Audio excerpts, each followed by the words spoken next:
Moed, compromisso divino.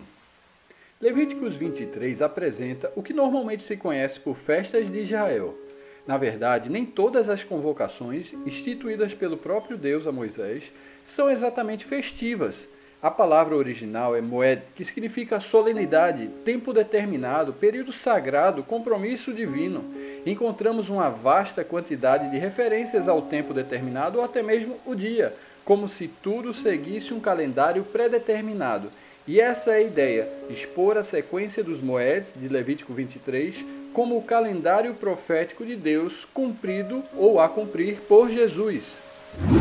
Assim temos, numa visão panorâmica, do primeiro ao sétimo mês, a Páscoa e a festa dos pães asmos, a celebração do início da colheita, a festa da colheita, conhecida como Pentecostes, trombetas, o dia da expiação e a festa das cabanas, ou tabernáculos. Jesus sabia que a vontade do Pai era cumprir seu plano, seu estatuto eterno, e ele, sendo a palavra encarnada, o Cordeiro que tira o pecado do mundo, foi morto dentro do calendário profético com exata precisão. O grão que caiu na terra e morreu foi semeado. Os pães asmos são sem fermento, puros, e Jesus ressuscitou, pois foi puro e perfeito. Aquele grão que caiu na terra agora estava sendo colhido. O primeiro feixe colhido, a primícia, o primogênito, levado ao alto diante de Deus em favor do seu povo, tal qual as Escrituras. Vamos agora temer o Senhor nosso Deus, que dá a chuva, tanto a temporã quanto a serôdia, no seu tempo. Ele reserva para nós as semanas determinadas da colheita.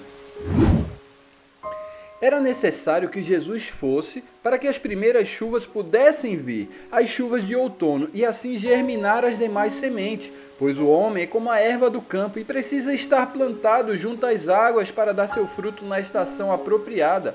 Não pode ocupar a terra inutilmente. Bem, essa primeira chuva veio. Atos 2 descreve como a igreja, em clamor unânime, foi encharcada pelo Espírito Santo.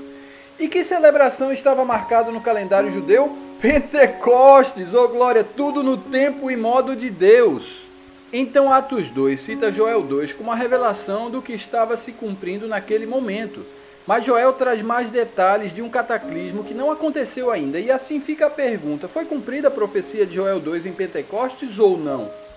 Para isso, precisamos lembrar que ainda temos a chuva serôdia, as chuvas da primavera que amadurecem o fruto antes da colheita. Ainda não chegou o tempo da colheita. E Pentecostes ainda está se cumprindo em nossos tempos até chegar o tempo determinado, o dia do Senhor. No primeiro dia do sétimo mês, a celebração memorial é comemorada com o toque de trombetas. É um dia de descanso absoluto. No 10º dia, também no sétimo mês, a expiação, que é o dia da humilhação, e os que não se humilharem serão eliminados do meio do povo.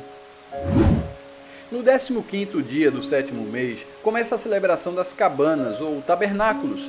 A celebração é com alegria diante do Senhor, lembrando a libertação do Egito, Deus entre os homens. Todo esse calendário foi definido como estatuto perpétuo. Essas três últimas celebrações estão vinculadas com o retorno daquele que deu vida a esse calendário e será precedida pelos eventos profetizados em Joel 2, ainda não cumpridos em Pentecostes.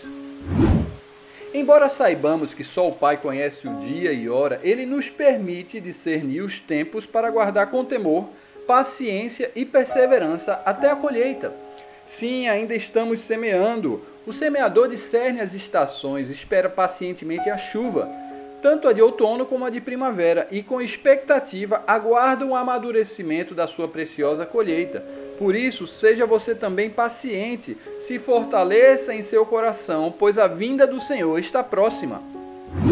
É bom lembrar que, embora os tempos sejam determinados, interagimos com Deus e nossas ações nos afetam quanto à fertilidade, quanto à capacidade de dar frutos.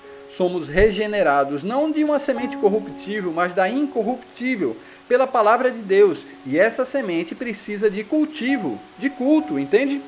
Assim, o pecado pode retirar a chuva, da mesma forma que a obediência e fidelidade trazem chuva.